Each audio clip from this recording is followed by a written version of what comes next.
Agora nós vamos começar a corrigir geografia, atividades, diferentes lugares, espaço urbano e rural.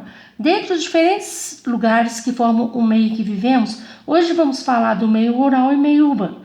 Meio rural é o espaço compreendido no campo. É uma região não urbanizada, destinada a atividades da agricultura e pecuária, extrativismo, turismo rural, silvicultura ou conservação ambiental. É no espaço rural onde se produz grande parte dos alimentos consumidos no espaço urbano. Meio urbano é tudo aquilo que está relacionado com a vida na cidade e com os indivíduos que nela habitam, por oposição à rural, que é relativo ao campo ou interior. Número 1. Observe as imagens e responda. Então, imagem 1, imagem 2. Qual das imagens representa o meio urbano? Imagem 2. Então, vamos escrever imagem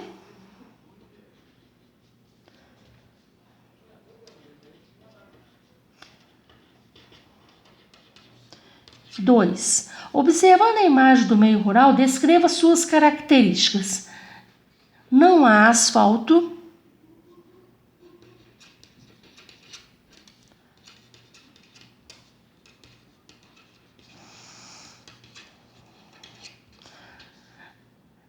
O chão é de terra. O chão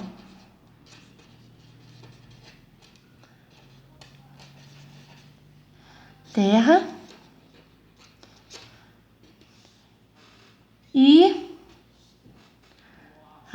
aqui a gente pode ver que tem alimentos plantados, né? Há alimentos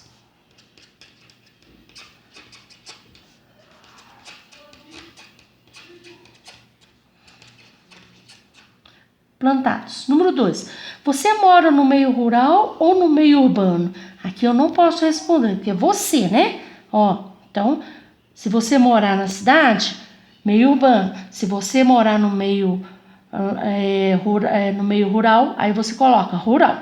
Cidade versus campo. Atualmente, a maior parte da população brasileira vive nas cidades, mas nem sempre foi assim. A partir da década de 1960, houve um aumento na quantidade de indústria nas cidades do Brasil. Isso atraiu a população rural que buscava melhores condições de vida. Conforme a população urbana aumentava, crescia também a quantidade de moradias e de serviços oferecidos. Esse processo resultou nas características das cidades que conhecemos hoje. Diversidade do meio urbano e rural. Os espaços rural e urbanos possuem características diversas. Por exemplo, há comunidades rurais ricas em pesca, agricultura, agropecuária e outros, e comunidades urbanas ricas em indústrias e comércios diversificados.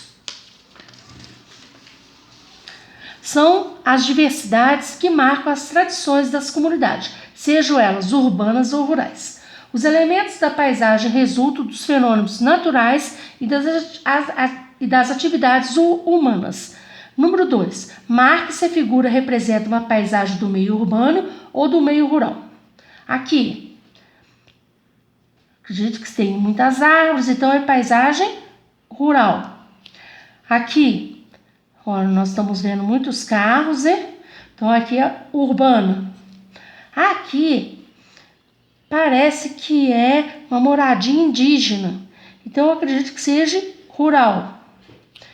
E aqui, urbana, tem muitos prédios, né? Vamos continuar. Leia o texto a seguir. Em cada cidade, estado, país, existem modos de vida diferentes. Você já ouviu falar do povo Koroai? São um povo do sudeste do Papua, Indonésia. Eles têm um modo de vida bem diferente, vivem nas alturas.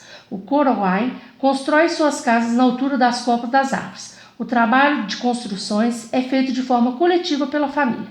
Quanto mais alta for a casa, maior será o respeito conquistado pela família.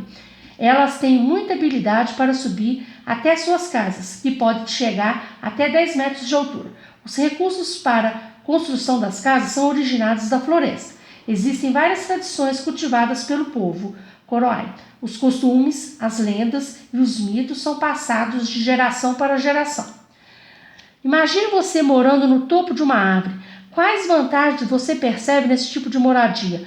Peça ajuda à sua família para responder. Então aqui, ó, imagine você. Então eu não vou responder. Você vai ter que imaginar você morando numa casa na árvore. Qual a tradição marcante do povo Koroai e quais recursos as casas são construídas? Então, qual é a tradição marcante? As casas. Então, vamos lá. As casas são construídas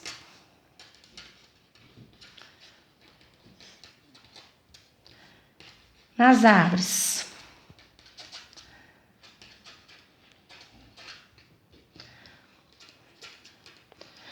E quais são os recursos? Os recursos são tirados de onde? São da própria natureza, né? Os recursos para a construção das casas são originados da floresta. Então, vamos lá.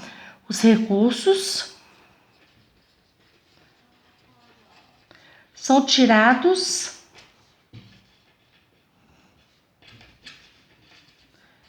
da própria floresta. Terminamos com geografia. Daqui a pouco nós voltamos com história. Tchau!